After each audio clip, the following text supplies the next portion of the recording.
नानी थी। एक समय की बात है, जौनपुर नाम के एक गांव में एक बूढ़ी औरत शम्मो अपने बेटे सनी के साथ रहती थी। गांव के लोगों के अनुसार वह बूढ़ी औरत एक चुड़ैल थी जिसने अपने पति को भी मार डाला था।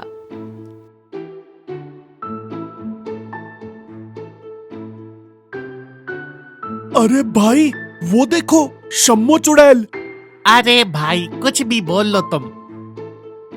अरे अपने पति को भी खा गई है। अरे अगर वो चुड़ैल होती तो अपने बेटे को ना खा जाती। मत मानो, शायद वो अपने बेटे को बहुत प्यार करती है, इसलिए। रात के वक्त पूरा गांव सो रहा होता है और शम्मो घर की छत पर बहुत सारा खाना खा रही होती है। ना जाने मेरी भूख कब मिटेगी। गांव के लोगों को वैसे ही बहुत शक है मुझ पर। सनी के पापा के बाद एक भी इंसान का खून पीने का मौका नहीं मिला। समझ नहीं आता क्या करूं।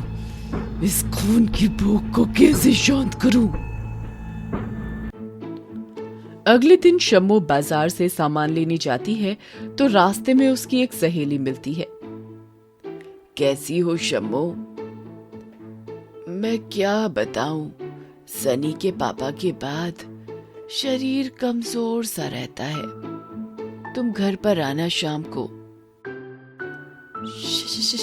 शाम को? डरती क्यों हो? मैं कौन सा तुम्हें खा जाऊंगी। नहीं नहीं बहन, मैं तो ये सोच रही थी कि सनी की उम्र हो रही है, मेरी दूर की बुआ की लड़की है, तो सोचा कि रिश्ते की बात।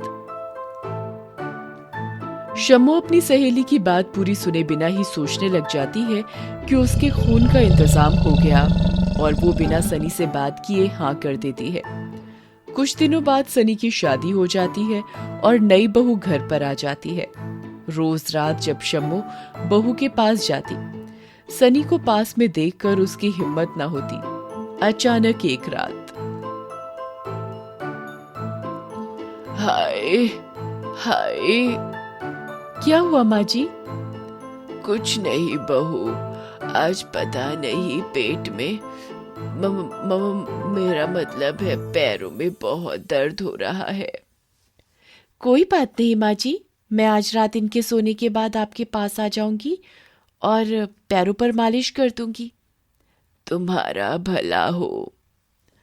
उस रात सभी लोग खाना खाते हैं, लेकिन शम्मो खाने के लिए मना कर देती है क्योंकि उसको बहू का खून पीना होता है। क्या हुआ माँ, तुमने कुछ भी नहीं खाया? बस बेटा, अरे आज माँ जी की तबीयत ठीक नहीं है। आपके सोने के बाद मैं इनके पैरों की मालिश कर दूंगी। कल से देखना एकदम ठीक हो जाएंगी।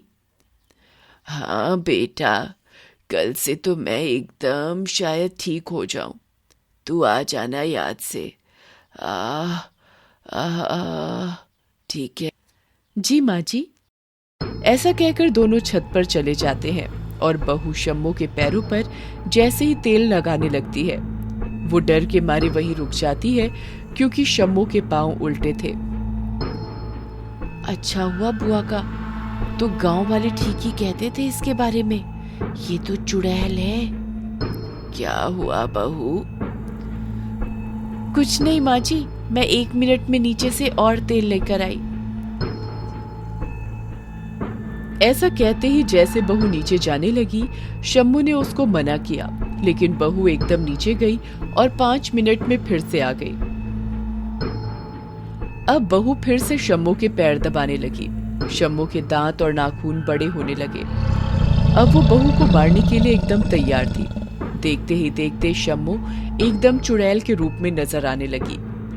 बहू की पीठ होने की वजह से वो बेचारी कुछ भी नहीं देख पा रही थी। उसको मालूम भी नहीं था कि शायद आज उसकी आखिरी रात है और यहाँ शम्मू के मुंह में पानी भरा जा रहा था। उसके हाथ बहू के गर्दन की तरफ बढ़ते जा रहे थे।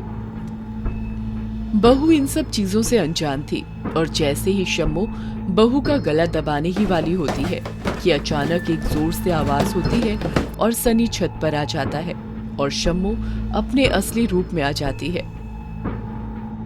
अरे वाह माँ, इतना सास और बहू का प्यार पहली बार देखा। ये लो खाना, तुम्हारी बहू ने कहा था कि थोड़ी देर तक ले आना, और हाँ, इसने गरम भी अपने हाथों से किया है। लो, अब खाना खा के सो जाओ। ऐसा कहकर सनी और बहू वहां से चले जाते हैं।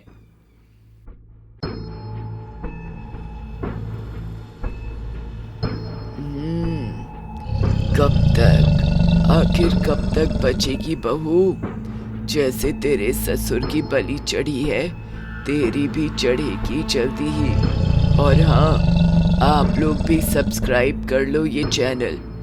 इस पार्ट में ना सही तो क्या हुआ, अगले पार्ट में बहू का काम तमाम करके ही मानूंगी मैं। और कमेंट करके जरूर बताना कि और क्या तरीका हो सकता है इस चालाक बहू को सबक सिखाने का।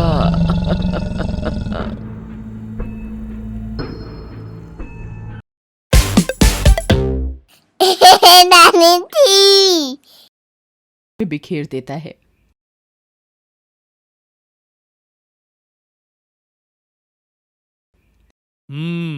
अब ठीक है। रात को बड़ी देर से वो अपने घर पहुंचता है। अरे, ये तो सो गई। कमला, ओ कमला, उठो कमला, तुम्हें कुछ बताना है। अरे जल्दी यहां आओ।